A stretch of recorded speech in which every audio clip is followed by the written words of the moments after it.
very warm welcome. You're watching an India Today special presentation. Over the last several days, we've been bringing you high quality public health data analytics powered by the India Today Data Intelligence Unit.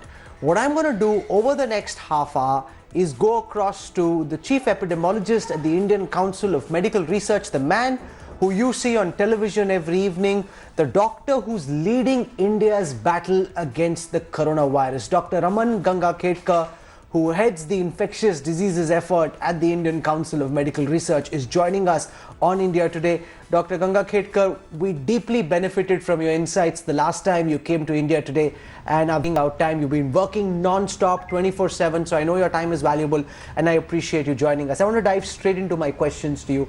I want to first play out from the India Today trajectory tracker the breakup of different states and how we are doing. Now remember, the more the incline on the curve, the faster the number of cases are growing in that particular area. So if you look at the state-wise trajectory tracker, you'll realize that the longest line is in Maharashtra. That's because the maximum number of coronavirus cases are over there, while the sharpest incline is at this moment in Delhi. It's in Delhi because that's where the cases are growing the fastest. So I want to ask Dr. Gangakhetkar, when you look at the trajectory tracker of our country, which are the areas, Dr. Gangakhetkar, you are most worried about and why? Yeah, there are few things which I would definitely say. You know, when you look at a flatter curve of Maharashtra and then you essentially look at the rising curve in Delhi, there are a couple of things which we must understand.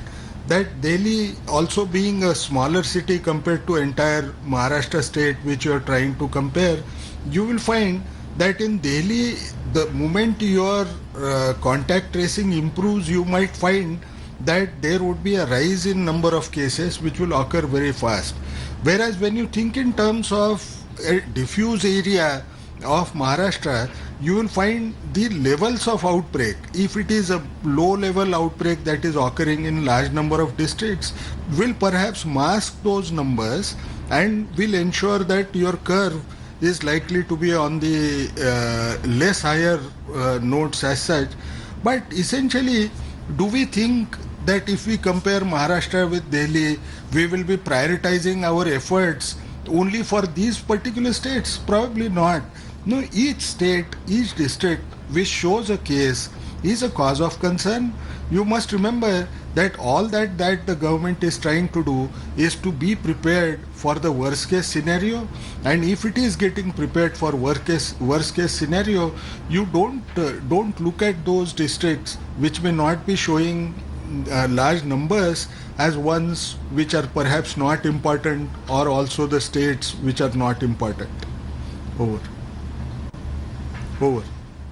So from the states, if I go to the global trajectory tracker and compare India with other countries that have had to suffer because of the coronavirus, we see China has been able to completely bend the curve when it comes to the number of deaths.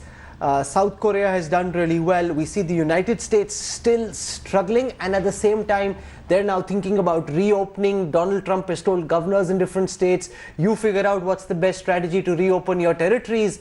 How do you compare how India is doing vis-a-vis what's happening in the rest of the world? To me, as I just look at these graphs from a statistical perspective, it seems that just over the past few weeks, we've been able to bend the curve slightly because the curve isn't going straight towards the sky. In fact, it's bending. Does that mean that the lockdown has been successful to some extent?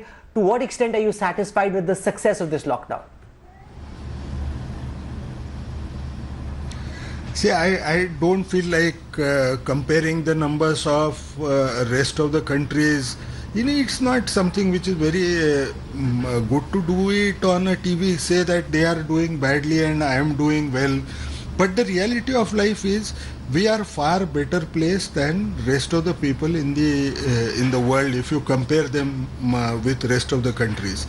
Now, one of the things which we must realize, it is also that our own steps that we had taken were timely in manner, and we decided to use the strongest weapon very quickly, the result is you find that there are countries which have number of deaths that are occurring in numbers which are equal to the numbers of cases that are being detected in country like ours, despite the fact that we are the second largest country in the world in terms of population. And people thought that in India, where illiteracy is high, where you find that compared to rest of the countries, they used to criticize our healthcare infrastructure may not be so adequate, but still we did very well. We must give credit to lockdown. Lockdown as a strategy has worked. We are seeing a smaller peak compared to what you would have seen otherwise. You compare even the rates, how much of time did we require to reach those numbers, whether you talk of 1,000 cases, whether you talk of 5,000 cases, whether you talk of doubling rate. In every case, I think we are doing far better. People should try to look at it little more positively, but a positive outlook should not necessarily mean that I could be complacent. I may not follow those safe distancing methods, and I could still now take some amount of risk. I think all of us must understand that these successes do not necessarily lead you to complacency, should not lead you to complacency, but you should keep in the mind that we required now, one of the points you make, Dr. Ganga Khetkar, and that's what I want to build on right now. You're saying we used our strongest weapon at the start. Now the flip side to that argument can be, now that you've already used your strongest weapon, when you exit from this lockdown, there's a possibility that we could see a sharp spurt in the number of Corona-19 cases, and if we extend the lockdown, then people could just get frustrated, they could get tired, they could get fatigued. So how do you balance this? The need to use the strong weapon because we don't have strong public health infrastructure, the level of illiteracy is high, we have all kinds of other problems when it comes to diabetes, etc. in our country, and malnourishment. On the other hand, delaying the lockdown or extending the lockdown can create various socio-economic, political problems of its own. Dr. Ganga Khetkar. No, let us remember one thing. I don't think it is all that bad as it sounds, because one has to remember that lockdown is one of those first initiatives that has been used in health for any disease condition in these recent past few months. Whether it is China or wherever it is, we do not know how to, if you were to say, do I have some experience to say what will happen if I remove these services first from the lockdown or whatever. But I would be very optimistic. Let me put it in one simple nutshell, that if I use a strong hand to begin with, my reservoir within the country is going to be small enough. Whereas if I was to use this particular approach late in the course of the outbreak as it evolved, then in that case my reservoir within the country would continue to be larger, and then even if I have that kind of an approach, I would have found it difficult to bend the curve, which is amply seen in some of the countries. I don't need to name them. You could see the similar kind of approach yielding large numbers in rest of the countries in the world. But there is one thing which we must remember, that even if the lockdown will be lifted, if my reservoir size is small, if I am ensuring that I don't import those cases from other countries and focus on those high-risk zones to ensure that the infection is tightly controlled as much as possible, I'm going to give huge amount of time for researchers across the world to find whatever intervention they could find. Today you hear about stories that within 4 months of this understanding about this particular disease, people have at least 5 groups of scientists have moved into vaccine related strategies, and vaccine trials are taking place among human beings across. There are people who are trying to find out a remedy, a drug that can be used against this disease. All this could happen only in last 3.5 months time. If I push the curve, if I flatten the curve strongly to begin with, perhaps our population will benefit the most when these discoveries will be made, and if I implement them well, then perhaps I would avert these infections far more strongly than rest of the countries, to my mind. Over. Dr. Ganga Khetkar, a critical question from the perspective of virtually everyone watching you live on India Today at this time is, what does the ICMR believe the post-3rd of May world should look like?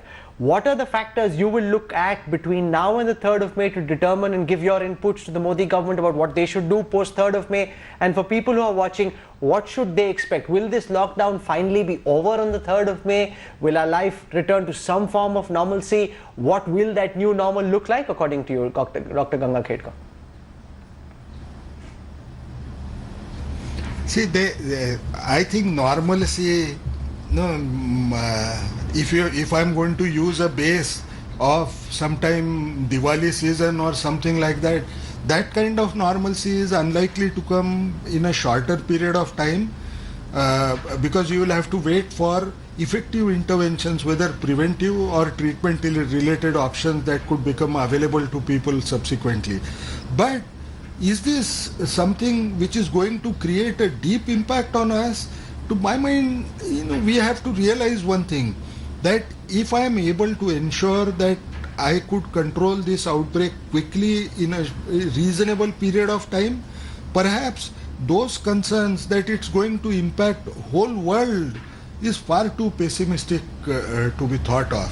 To my mind, what it will do is one thing, it will teach us, one, safe distancing is equally important. Those who are sick should stay at home, they should not transmit infections.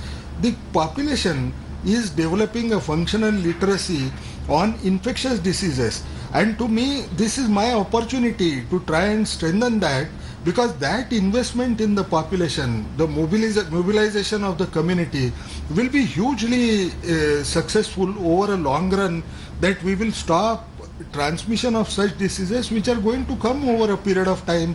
All the time different kinds of organisms will come. To me, those changes that we are worried about social distancing, are primarily, because of uncertainty. I want to understand. Yeah.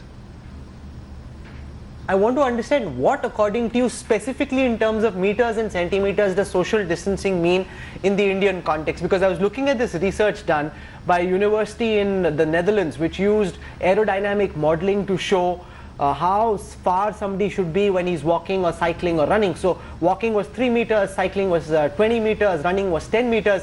That's how far they expect one person to be from the other to be socially distant. Now, when you think of those kind of distances in the context of Dharavi or the Jhuggi Jhopdi slums and clusters, and even a lot of where middle class India stays, that's impossible, that's inconceivable. So do you have a specific definition for what does social distancing mean in the Indian context? These European definitions don't seem to apply to us.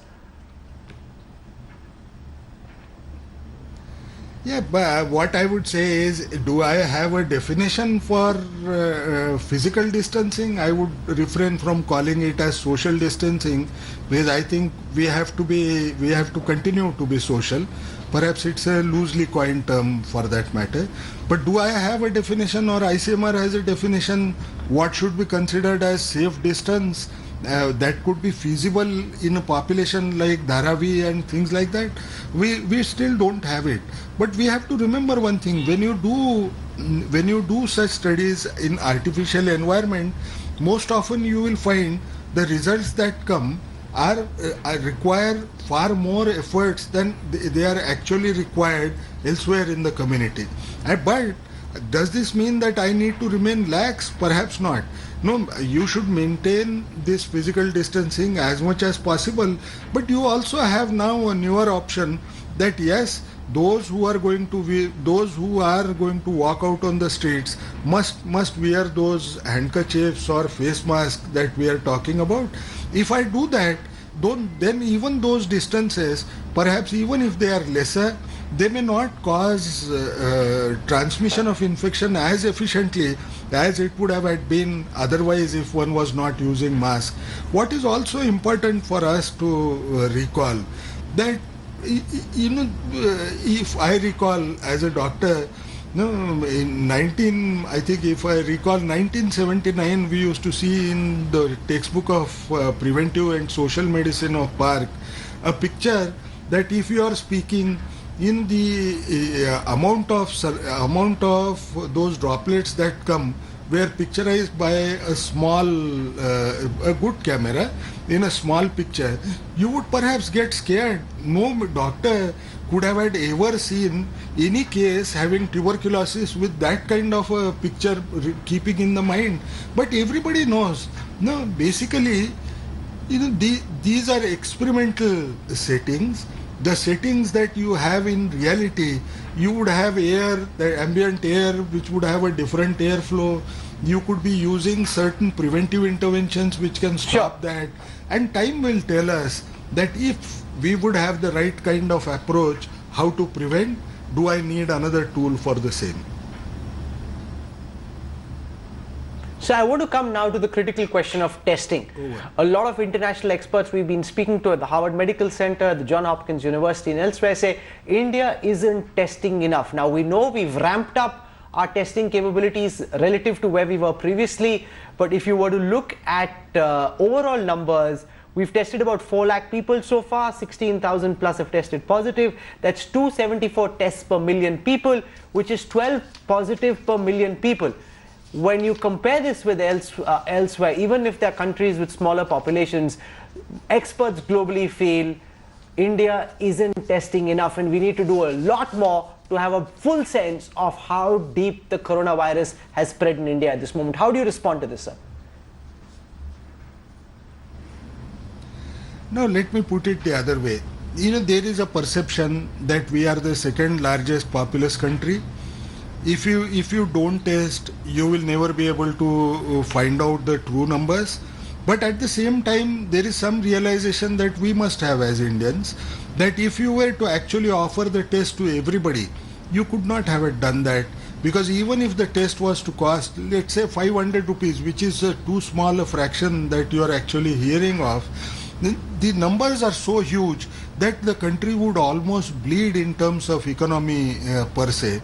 So what is the best approach that we have to adopt? And if you look at WHO or you go to any country, you will find that the criteria for testing, the indications that we generally talk about testing are essentially the same as they are in rest of the world.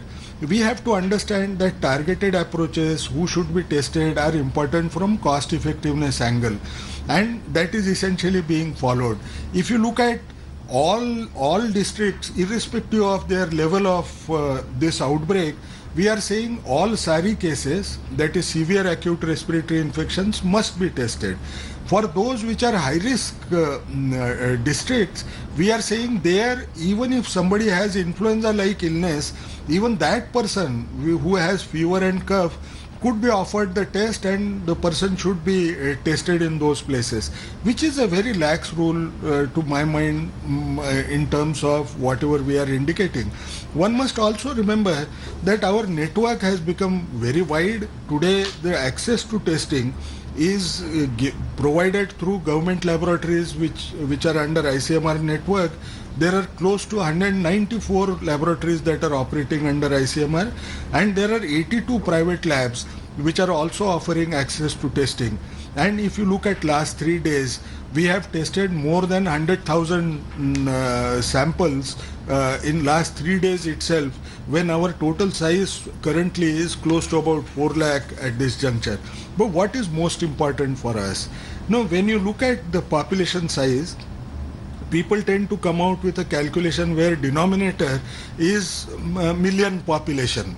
But not all the population is at an equal risk of exposure. So you have a targeted approach and you are offering the test to them. If you look at the test yields, which is one of the most important indicators whether I am offering the test sufficiently to the population, you will find that in France, if you want to detect one single positive case, they are testing close to about 5 people, which is also same with Spain. If you compare it with Sweden and Italy, it is close to 7 people have to be tested to get one particular case. If you look at Japan, which is considered as a better doing country, there it is close to 11 at this time point. When it comes to Germany, it is 14 people to get one particular positive test, and when it comes to India, it will come as a complete surprise. We test close to about 26 people, and then against one positive case that we get. So are we not doing sufficiently? We are. We don't reject anybody an offer of test if the person is eligible to receive the test. So what is it that is true? The truth is, people who are having some indication to get themselves tested, if they are hiding, they must come forward and get themselves tested. If people are having lot of fear about this particular thing, then they should not worry. They should go ahead and come out for testing and request for testing, and the test will be done. I don't know what else can we say. So one of the things that concerned me was a statement that came from Delhi Chief Minister Arvind Kejriwal, who said that there were 186 asymptomatic patients who tested positive, which means that those who didn't show any physical manifestation, there was no signs of them being COVID positive, they weren't sneezing, they weren't coughing, they didn't have a fever, and yet they tested positive. How deeply problematic are these asymptomatic patients for you? And do you believe at some level that could demonstrate the start of community transmission? A lot of other countries, doctors such as yourselves, whoever was doing your job elsewhere, very quickly admitted that community transmission has started. For some reason in India, we still haven't accepted that, even though internationally a lot of your peers say, well, the government isn't admitting it, but actually it has. Why is it that just on the issue of, we've been so transparent about so many other factors, but why is it that on the issue of community transmission, the government is saying, no, there is no community transmission. Experts outside are saying, well, that's not true. Community transmission has started. What is it that you are seeing that they are not? Explain this difference. No, let me put it the other way. Now, the way this question is being asked repeatedly, one of the fears that is being created within the lay minds is, if there is a community transmission, the things are going to go towards worse, right? These things are possibly indicating that the whole process has gone into very severe outbreak in itself, which people can misunderstand and just say that no, we are in for a very bad trouble at our hand as such. But the reality of life is, when do you say there is a community transmission? Whenever you cannot detect a source of that patient from whom he has acquired it, that's an index case. In those circumstances, if I have more number of such cases in a given small area where there is no source that I can detect, then I should start thinking in terms of whether there could be community transmission. It all depends on whether there is predominantly community transmission or this occurrence is occurring in stray manner, because then I am going to paint that entire area as one where community transmission is occurring based on few cases, stray cases that I might see. I might say that entire district should be labeled as a red district and you have to ensure that the lockdown is continued as a measure. Now, in that particular district, perhaps that may not be a very prudent kind of an approach.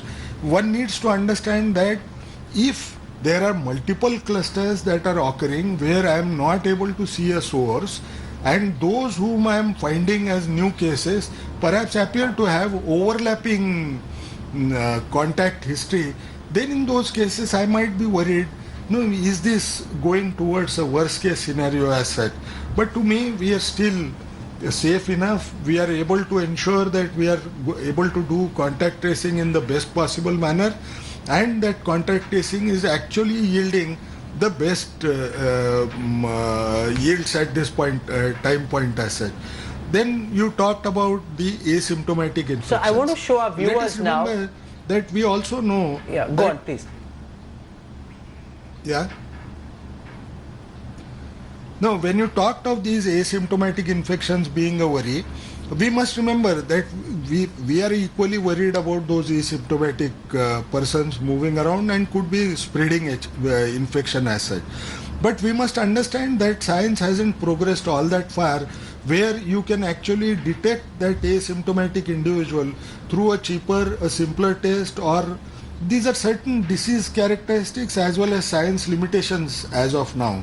Now, naturally, if I don't have that, I have to think in terms of limiting the spread through asymptomatic individuals. Now, that's a challenge that we have to face since we don't have such tools to pick them up very easily since they are asymptomatic.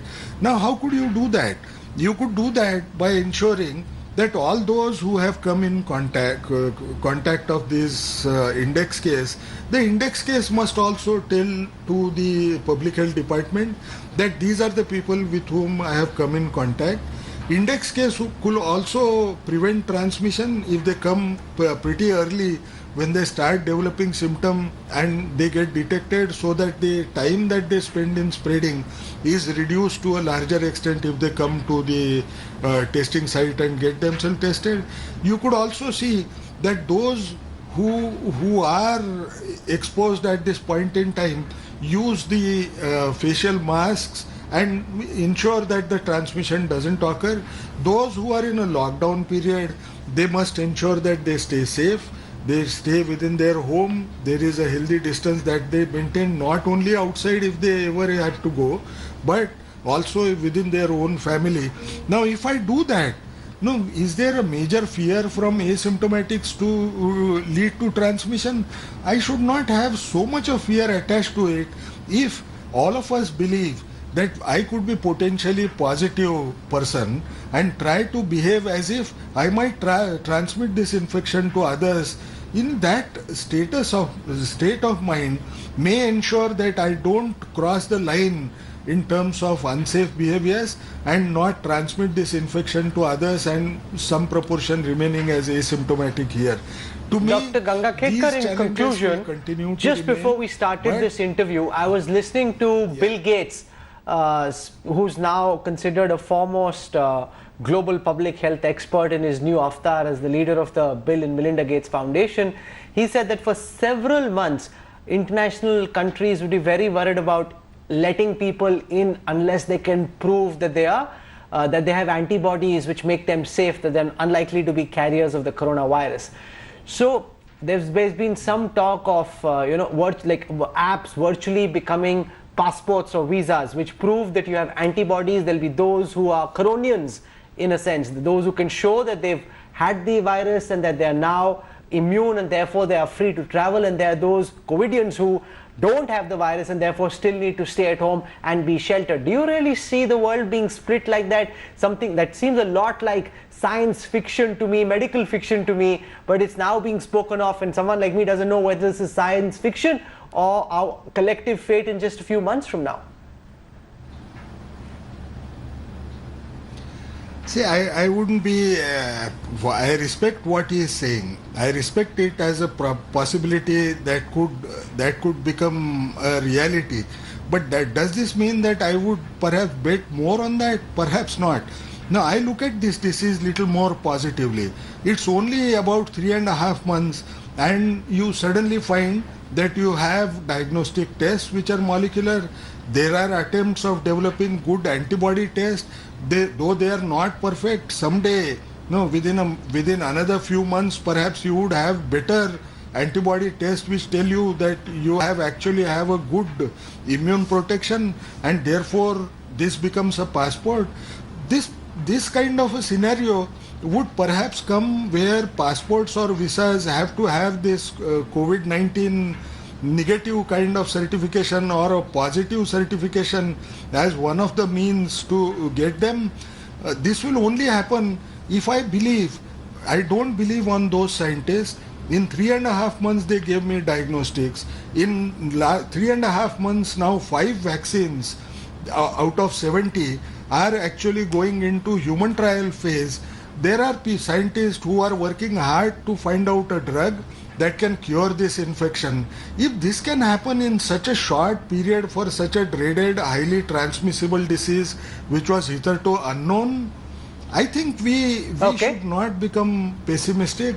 I think we should still bank on people for giving this kind of a remedy and not requiring passports of this kind. We hear so many different kinds of views all through the week on India Today and elsewhere.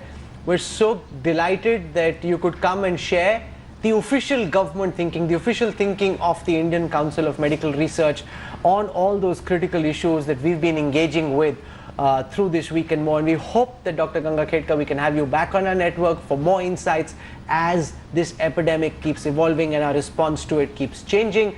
We wish you all the very best, you and your young team of scientists, because in their success quite literally lies our collective success and future. Dr. Raman Ganga Khedkar, for joining us on India Today with your thoughts. Thank you, sir. Deeply appreciate your time. Thank you. I would like to add. Hello. Yeah, go on.